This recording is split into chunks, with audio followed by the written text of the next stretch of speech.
to divorce your wife when it's in pregnancy. When she's pregnant. When it's pregnant, yeah. Okay. Yeah. Thank you very much. Thank you very much. Yeah, it is halal. Sometimes divorce may be prohibited because of timing. Sometimes it may be prohibited because of the number of divorces. Divorce during menstruation, that's a situation where divorce is prohibited because of the time.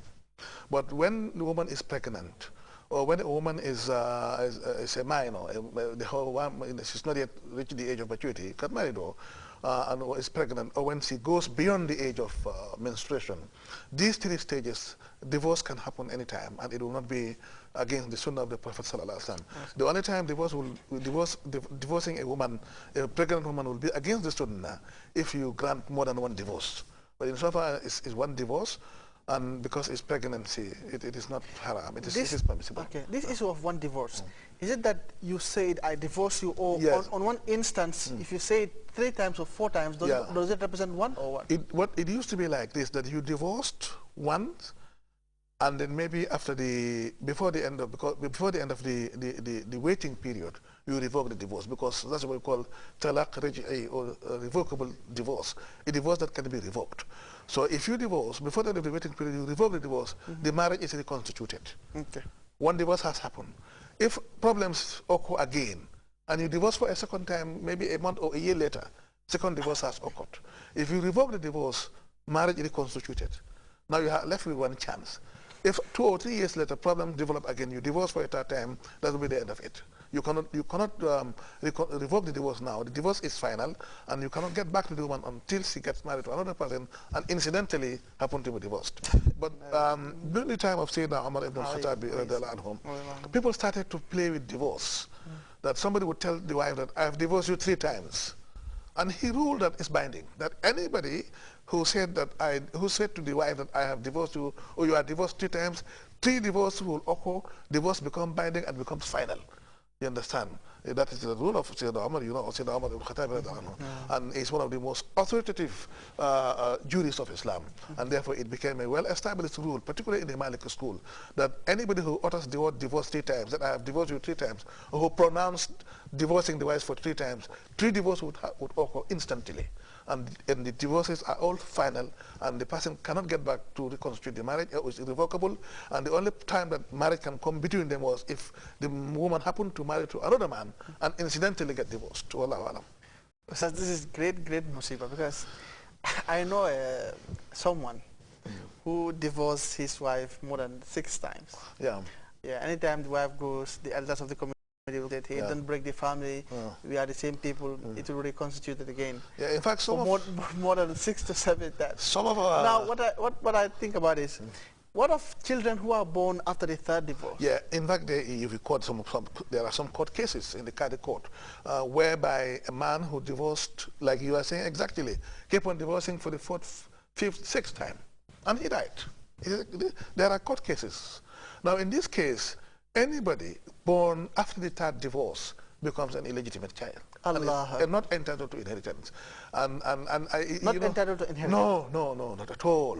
These are definitive rulings of Sharia. They are not subject to any allegorical interpretation.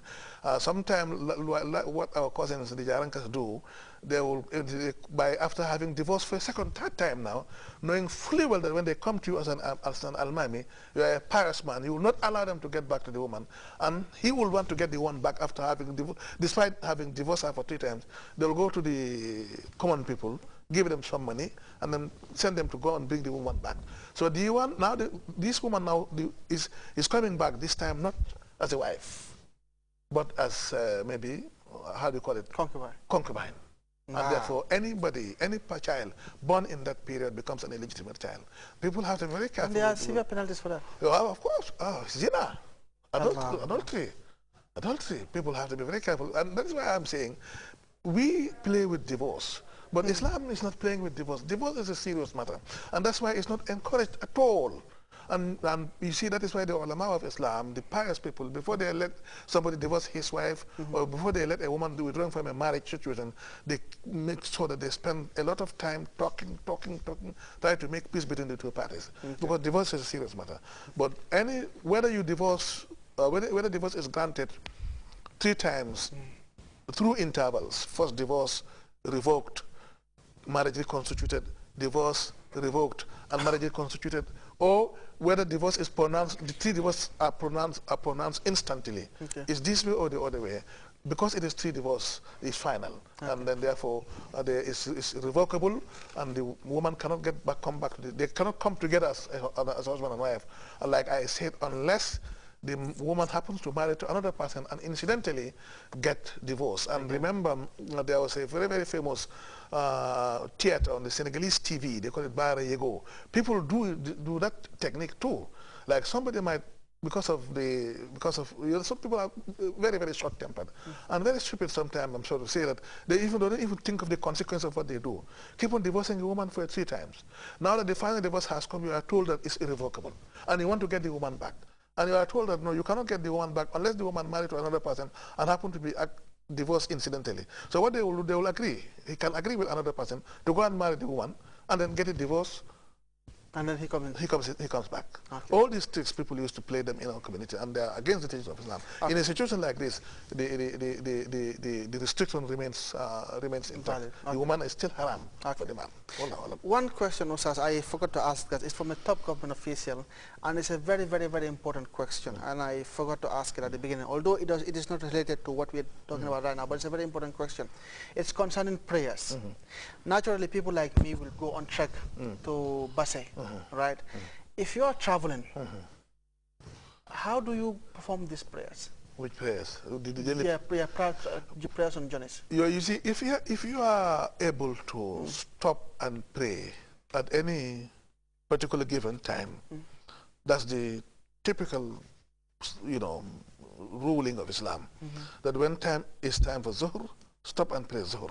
When time is Maghrib, so. But sometimes the vehicle or the medium or the plane, it's not under your control.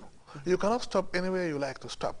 Sometimes you have also non-Muslims on the vehicle traveling, and sometimes asking the driver to stop to pray will create problem, confusions. These are instances where the principle of necessity will apply. That if you don't have any opportunity to pray on time, make sure that as soon as you arrive at your destination, you perform your prayers. And that is why you are told before you travel to check the distance, the number of the period you are is going to take you to travel, and the timing, the time of the prayer that is about to take place. If you are traveling around Zuhr time, before you take off, pray Zuhr and Maghrib.